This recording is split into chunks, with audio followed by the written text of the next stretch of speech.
Sup nerds, we are back with another Windows on Steam Deck tutorial, but this time it's a bit different.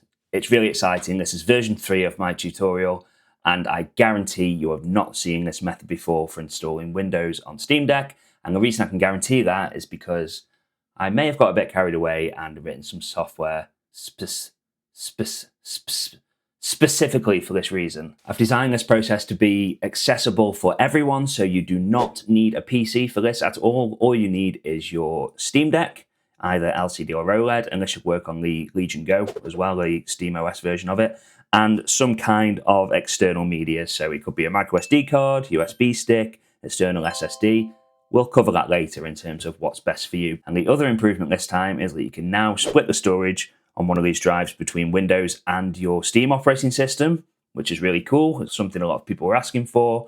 And also, you don't have to use my NerdZap Windows 11 image anymore. You can use any Windows image. So that could be Windows 11 or 10 from the Microsoft website. Could be something like Mini 11. Point is, this time it's flexible and you're not having to download an image that I've created. Okay, so just before we jump into the tutorial, listen up, this is important. At the end of the video, I'm going to include a couple of tips for getting Windows to play nicely with your Steam Deck, including things like getting the touch keyboard to come up and other optimizations that you can do. But I'm also going to include an FAQ section. And I've collated this list of questions from the comments on my previous videos over the past couple of years. So I highly recommend you watch this video all the way until the end before attempting to install Windows 11 on your Steam Deck, or Windows 10, or Mini 11, or before you install Windows on your Steam Deck. Okay, we're going to start this in the way that all good Steam Deck tutorials do, and that is by booting into desktop mode. So hold down the power button and choose switch to desktop, and then wait for it to boot. Once you're in desktop mode, you're going to open your browser and you're going to download two things. So the first thing you're going to download is whatever Windows image you want to download. So that's likely going to be Windows 11 or Windows 10. And you're going to download that in ISO format. I will leave links in the description for where to download these from. The second thing you need to download is WinZapGo, which is my tool I've created for this purpose. So you're going to go to nerdzap.com, you're going to select Tools, and from there you're going to select WinZapGo. Select the download option and that will download the zip that contains the application. Once you've extracted the zip file that contains the WinZapGo application, you're going to right click on the file, go to Properties, and you will have an option under Permissions where you say allow executing file as a program. If you don't do that, then it won't be able to run the file. The next thing you need to make sure you've got is a password set on your Steam Deck. So if you haven't done that already, the simplest way to do it is to go over to the application launcher, select this icon here at the top, user settings, and you'll have the option here to set a password. Now the option for me is saying change password. That's because I've already done it. But this is where you set a new one, and you will need that a little bit later. So now we're going to go ahead and launch WinZapGo. And we're just going to follow through the options on the screen. Now, what I probably need to do first is to choose where to install Windows to. So as I mentioned, you can pretty much do this to whatever you want to, and in the FAQs, I will go through the pros and cons of each. But let's do it on this USB stick. So nice and simple. Plug that in there. And if I select the refresh option, you can see that's come up there. It's only 120 gig, but we'll just use this for demo purposes. So select a Windows ISO. Let's choose Browse. And I'm going to select Windows 11 from the Microsoft website. And then it's saying detected ISO, scan the ISO to see the versions. Now I've put Home and Pro up there, the most common versions, but you can actually go in and select whatever version is contained within the ISO. So I'm just going to go for the Pro version. I'm not going to use a license key for this, it won't ask for one. So when you go into Windows it won't be activated, but there's only some minor limitations there with not activating Windows, which I'll cover in the FAQs. Okay, so we've got the version of Windows we want, we've got the drive selected. Now this is the cool feature I'm excited about. There's now a split drive feature. So if we wanted to, say, allocate half this drive to Windows and half the drive to SteamOS, then we can do that. So I'm going to tick this option here and you're going to get a warning saying do not go into SteamOS and press the Y option to format this drive because it will wipe it. You need to follow a very specific method to add your library in after, which I will show you in this video, so don't worry. So we'll say OK on that. We've got a slider. I recommend a minimum of 64 gig for the Windows installation. It will let you go below that if you're using a sort of compacted version of Windows, but I'm just going to leave that at the default. So we've got 64 gig for Windows, and that's going to leave another 55 gig for my SteamOS games. I'm going to tick this button to attempt offline setup, so it shouldn't ask me for a Microsoft account. And then I'm going to tap Create WinZapGo drive. It's warning me it's going to permanently delete everything on this drive. So yes, anything that you use for WinZapGo, whether it's a microSD card, SSD, whatever it is, it's going to wipe it completely in order to put the formatting on it that it needs. So I'm going to say yes on that, and this is where your password comes in. So I'm going to hold the Steam key and press X to bring up the on-screen keyboard, type in my password, press OK. And the process has started. Now this is surprisingly quick, especially if you do it on something like an SSD, but I found even when doing it on something like a memory stick, it's surprisingly quick. Now you can see already it's split the drive up into the two partitions, one for Windows, one for Steam, and if you tap Show Terminal, you can see exactly what it's doing there, and that will allow you to sort of grab any logs if you need to, if there's a problem, but hopefully there won't be. So yeah, this is in real time, as you can see. That's going pretty quickly. Basically, once that hits 100%, that's done, and that's on a memory stick. So imagine what it's like on something like, you know, an external SSD. Whilst you're waiting for that to finish, why not go and check out my website, nerdzap.com. I've got loads of guides on there, including optimizing the Steam Deck for things like Windows 11. And also, I've recently written a tool which is a handheld console selector, where you answer 8 simple questions, and it tells you which handheld is best suited to you based on your criteria. I think it's pretty cool, so, you know, have a look. Oh, and subscribe, obviously. Please subscribe. Please. Please. Okay, so that's done. That was very quick. So I'm going to tap OK. And because we split the drive, I think it makes sense for me to show you now how you add that split storage into SteamOS, because you need to do it in desktop mode. So open Steam, choose Settings, choose Storage, drop down this option here and choose Add Drive. And it should come up with a Steam Games directory here, which is the partition on the drive that's been created specifically for this purpose.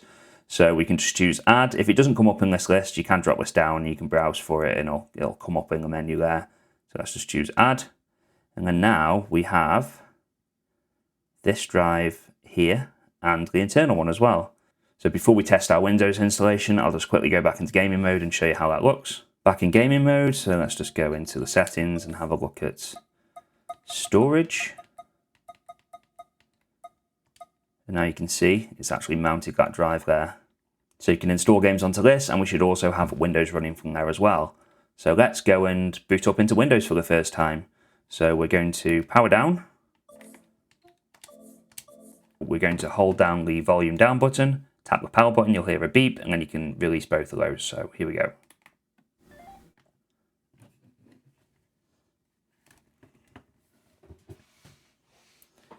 And as you can see, we've got the USB drive to boot from here. If you were doing it from a microSD or a NVMe drive or a SSD or whatever it might be, then the option might look slightly different, but you're going to choose the external drive that it detects there. Press OK. And this spinny wheel here is a sign of Windows booting up for the first time, so that's good. So whilst we're waiting for that, just one thing I will mention. I've seen this happen maybe 1 in 5 times, and I'm not sure why.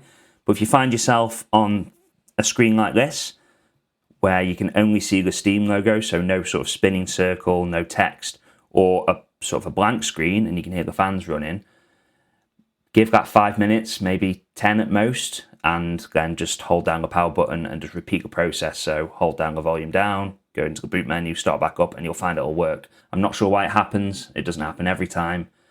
Not spotted any kind of pattern, but I've never seen any problems come out of it afterwards. It always just completes. So just a heads up if you get that. And here we are. That didn't take long at all.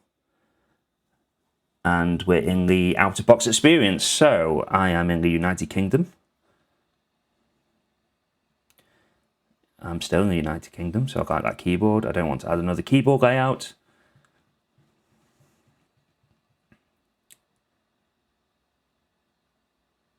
And that's all it's asked me. It's not asked anything else because we've ticked that option to say skip the Microsoft login.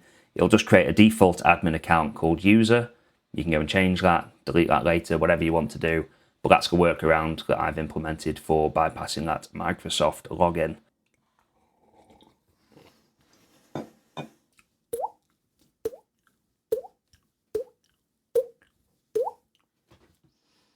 And here we are, we're on the Windows desktop. So the first thing we need to do is to sort out that orientation.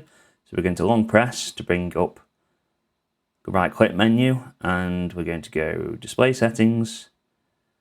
And then we're going to change the display orientation to landscape. That's better. And that's it, you're in Windows 11. Now, something that I do recommend doing is enabling the touch keyboard to come up all the time, because when you tap into a text box, it should come up straight away, but it doesn't. So let's just go into the start menu, go into settings. You're going to go into time and language, typing, touch keyboard, and just choose always there. So now you'll find when you tap into a text box, you may have to tap twice sometimes, but it does come up, and then you've got this cog button at the top, and you can choose different layouts. So if you want something with, more buttons, whatever it might be, just choose whatever you prefer. Okay, so that is Windows setup on the Steam Deck. That was super easy. I hope that was simple to follow. In terms of next steps, watch the FAQs next. I'll cover a lot of things off in there. But then also, I'd recommend doing a bit of a debloat on this. And if you go and check out the guides on my website, I'll show you how to get the most performance out of this, battery life, and how to get things like the controllers working in non-Steam games. I'll talk about things like anti-cheat, so it really is a useful resource, so go and check that out. Right, let's get into the FAQs, and then you can go and give this a go yourself. This tutorial should work for the Steam Deck LCD and OLED. It should also work for the Lenovo Legion Go S. Obviously, I've not been able to test it on every version. I've only got a Steam Deck LCD, and that's been doing me just fine. But I've written this software trying to keep it as universal as possible, and it should in theory work on any version of Linux. Okay, so the answer to this will depend, basically. It'll depend on what your budget is, it'll depend on what you've already got sat in a drawer at home perhaps, but I'll try and cover it as best as possible. So the answer is you can install Windows on any external media. You can install it on a memory stick, which I've got one here from Amazon. You can install it on a MicroSD card, which is really convenient because obviously it just sits inside your console, but there are some considerations there which I'll cover in a moment. And my favourite method is to probably install on an external SSD. Now, this is an enclosure from a company called Hagibis. It's not sponsored, I just really like this product. The reason I like this is you can put a SSD inside here, so a 2230 drive. I've got a 512GB drive in here, and it's magnetic, which I'll show you how I've set that up in a minute. But you've got this USB-C drive here for connecting to the host, which is the Steam Deck. And this is a spare USB port, so you can plug in some kind of accessory, maybe a microphone or whatever you want to use. And then this here is a power pass-through. So the way I have this set up is I plug this into my Steam Deck at the top. I find the host port, which is there. And then that just snaps on the back because I've installed this magnetic ring. Now, I know some people are going to say, don't put a magnet there, it's where the fan is, it causes problems. I've personally not had any problems caused by this. I've been using it for a while, but I do accept that feedback. But you don't have to stick it there, you can put it wherever you want to. But this works really well for me because it means I can charge it. It's really sort of discreet from the front, and yeah, it just works really well. In the demo, we used a USB stick, which is obviously very sort of convenient just to plug into there, but then you've got the problem that you can't plug anything else in and you can't charge it. So a few options for this. I like to use something like this little U-shaped drive, so it sort of takes the connection around the back, and I'll leave links for all these in the description, by the way. And then what we can do is you can plug in either something really simple like this, which just has a USB-C port one side and a power pass-through on the other. So I could plug that there and then have this drive plugged into there. And now we have the USB drive permanently mounted at the back and a power pass-through put up there. Obviously you can get smaller USB drives as well if you wanted to make this a little bit more discreet, and you could probably stick that on there with, I don't know, a bit of Velcro or something like that. Or you could always do something like this, where you've got this. This has an HDMI out, this has a USB-A out, and it has a power pass-through. So USB-A in. So that could go on there. Drive could go in here. And then you've got an HDMI there, and you've got a power pass-through there. And that works pretty well as well. It looks pretty discreet from the front. Now, the final option is a microSD card. My previous tutorials showed just doing it on a microSD card. And a lot of people say, don't run Windows from a microSD card, it will wear it down too quickly. And that is right, it will. If you're using this as a daily drive, if you're going to be using Windows every day and you're a power user, then installing on a microSD card isn't the best option. However, it is an option. So what I like about this is, obviously it sits inside your console. You could split that now using the new method, or you could keep it in like a little separate case like I do with Windows 11 on. If you're just using this occasionally, so occasionally you just need to go into Windows to do something, and I find this works really well. Yes, it will degrade your microSD card over time. They're not designed for as many read and write cycles as something like an SSD or something like a USB stick, but I've never had any problems with that. As long as you get one with a decent read-write speed, so on here you've got A2, U3, V30, then that's decent read-write speeds, and that should do the trick. It's all personal preference. Like I say, I have this one spare clearly from my Insta360, and that works really well for me, and I can just sort of chuck that in the case. But the point I'm making is, it's flexible, it's up to you, so the version of Windows you install is up to you, and the storage medium is up to you. So just let me know what you end up doing down in the comments. I'm really interested to hear about your solutions, and let me know just what works well and what doesn't. I'm not providing a license key with this method for obvious reasons, so you can go and purchase your own from wherever you purchase license keys from. But what I will say is that Windows will work without one. It'll just limit a couple of the display options like setting themes and wallpapers and things like that. So if that doesn't bother you, then you don't need to activate it. It should just work without. So yes, you will need to download the drivers for whatever console you're using this on. I did consider inserting all the drivers into the WinZapGo tool, but then you'd have the Steam Deck, LCD, OLED, Legion Go, and then whatever future consoles that this ends up supporting. And it just meant that the download size for the tool would be absolutely huge. And some people might just want to use this for creating Windows 11 to-go drives, not to install on the Steam Deck. So it didn't make sense to bundle it all in. So what I've done is I've put the Wi-Fi drivers in there for the Steam Deck and the Legion Go, which means you can get online as soon as you boot into Windows and go to the website and download the most recent version of the drivers. So I'll leave links for those in the description, but it's really simple. You just need to go and install those once you've installed Windows. So if you've used the option to split your storage between Windows and SteamOS, then yes, you will need to install games twice. And the reason behind this is that SteamOS can't read the Windows partition and Windows can't read the Linux partition. Okay, so let's talk about anti-cheat. This is obviously a reason why a lot of people opt to put Windows on the Steam Deck, because they want to run games that can't run in Linux. So I'll try to cover this as best as I can. It's quite a hard topic to cover because obviously depending on the game, it could be different. Things might get patched in the future, but I'll tell you my understanding of how this works. So if you have Windows 11 and you want to use something that has anti-cheat, for some games, you will need something called Secure Boot enabled in your BIOS. Now that is technically possible on the Steam Deck, but it's not something that's simple. It's not something I'm going to cover in this tutorial.